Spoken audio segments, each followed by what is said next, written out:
আমি বারবারই বলি যে বাংলা চলচ্চিত্রে যত মানুষ রয়েছে, যত অভিনয় শিল্পী, অভিনেতা, পরিচালক, প্রযোজক, যতগুলো মানুষ রয়েছে, তার মধ্যে থেকে নায়ক নায়িকাদের মধ্য থেকে একমাত্র মেগাস্টার শাকিব খান ঢালিউডের শীর্ষ নায়ক হিসেবে তার ইন্ডাস্ট্রি নিয়ে সবসময় চিন্তা ভাবনা করে এবং আগামীতে কিভাবে চললে ইন্ডাস্ট্রির চাকা সচল হবে এই বুদ্ধিটা তার মাথায় সবসময় ঘোরে। ঠিক সেই জায়গা থেকে মেগাস্টার শাকিব খান এবার বিশাল বড় একটা ঘোষণা দিলেন।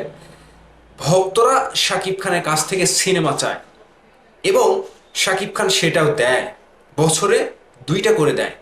এবার শাকিব খানের মাইল ফলক হচ্ছে বছরে 4টা সিনেমা তিনি করবে, দুইটা ঈদে দুইটা, এবং বছরের অন্য সময়ে যেমনটা আমরা রিসেন্টলি, যদি দেশের অবস্থা, দেশের পরিস্থিতি স্বাভাবিক থাকে, তাহলে শাকিব খানের সোলজার সিনেমাটি ডিসেম্বরে পেতে পারে, এই সম্ভাবনাটা রয়েছে।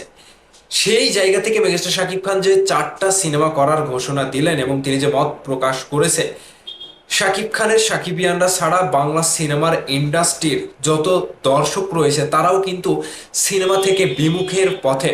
গত রিসেন্ট দুদিন আগে দেশের বড় বড় দুইটা সিনেমা হল বন্ধ হয়ে গিয়েছে একসাথে।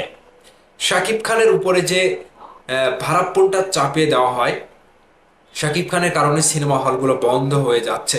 এখন তো কারো সিনেমা নাই, শাকিব খানের সিনেমা ছাড়া অন্য কোনো নায়কও সিনেমা রিলিজ করছে না। এই যে দুইটা সিনেমা হল বন্ধ হলো, এটা কি শুধু শাকিব খানের দায়ভার? অন্য কারো দায়ভার নাই? যাক, সেসব কথায় আমরা যাচ্ছি না। শাকিব খান 4টা সিনেমা করার ঘোষণা দিয়েছে, সেটা নিয়ে বিস্তারিত কথা বলি, আপনারা একটু জানবেন, শুনবেন এবং মতামত জানাবেন।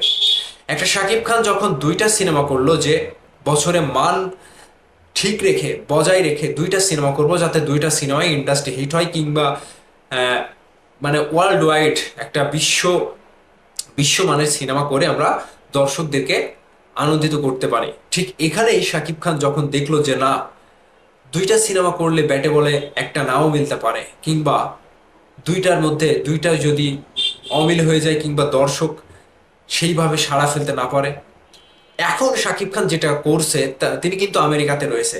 আর আমেরিকাতে থেকেই তিনি সিনেমা নিয়েই কিন্তু চিন্তা ভাবনা করছে।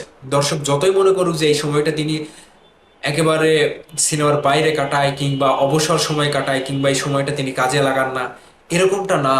মেগাস্টার বিশ্বের যেখানে যাবে তিনি তার ধ্যান ধারণায়, চিন্তা ভাবনায় সিনেমা নিয়েই চিন্তা ভাবনা করে থাকে, এটা সত্য। শাকিব ভাই সেই জায়গা থেকে তিনি তিনি বছরে 4টা সিনেমা করার মত পোষণ করেছে এবং তিনি করবে। আগামীতে মেহেদী হাসান হৃদয়ের সাথে যে সিনেমাটি আসছে সেটা 27 সালের ঈদে আসবে, এবং 27 সালের ঈদের আগে কিংবা ঈদের পরে তিনি আরো সিনেমায় চুক্তিবদ্ধ হবে এবং সেগুলো নিয়ে কথাবার্তা চলছে। খুব শীঘ্রই সেই ঘোষণাগুলো আমরা পেতে পারি যতটুকু বুঝতে পারলাম, এবং সেই ঘোষণাগুলো আসার পরে সাকিব ভাই নিজেকে আরো ব্যস্ত রাখবে, আরো ব্যস্ত হয়ে যাবে ঢালিউডের শীর্ষ নায়ক হিসেবে। এই ব্যস্ততা শুধু নিজের জন্য না, নিজের ক্যারিয়ারের জন্য না, এই ব্যস্ততা শুধু ইন্ডাস্ট্রিকে সচল করা কিংবা ইন্ডাস্ট্রির মানুষজন যাতে কাজ পায় সেই দায়িত্বটা তিনি নিয়েছে। এবং তিনি রিসেন্ট মাছরাঙা টেলিভিশনের একটি অনুষ্ঠানে ববিতা ম্যাডামকে তিনি রাজি করিয়েছেন যে হ্যাঁ, সিনেমা আমার সাথে করতে হবে। ঠিক এই যে চিন্তা ভাবনা এবং সিনেমা ইন্ডাস্ট্রির যে সকল ব্যক্তিবর্গ রয়েছে তাদেরকে কোথায় কোন কাজে লাগানো যায় সেই চিন্তা ভাবনাও শাকিব খান করে। সেজন্যই ববিতা ম্যাডামকেও তিনি রাজি করিয়েছে সিনেমা করার জন্য তার সিনেমাতে। তো শাকিব ভাই যখন সিনেমা নিয়ে ভাবছে, বিশাল বড় একটা ঘোষণা দিল। এই ঘোষণাটা কি আপনাদের কাছে কি বলে মনে হচ্ছে? মেগাস্টার শাকিব খান ছাড়া অন্য কোনো অ্যাক্টর কিংবা অ্যাক্ট্রেস কিংবা সিনেমা ইন্ডাস্ট্রির যত বড়ই কোনো মহলের লোক হোক, সিনেমা ইন্ডাস্ট্রির চাকা কি সচল রাখতে পারবে একমাত্র শাকিব খান ছাড়া? আপনার মতামত, মূল্যবান মতামত কমেন্ট করে জানাবেন।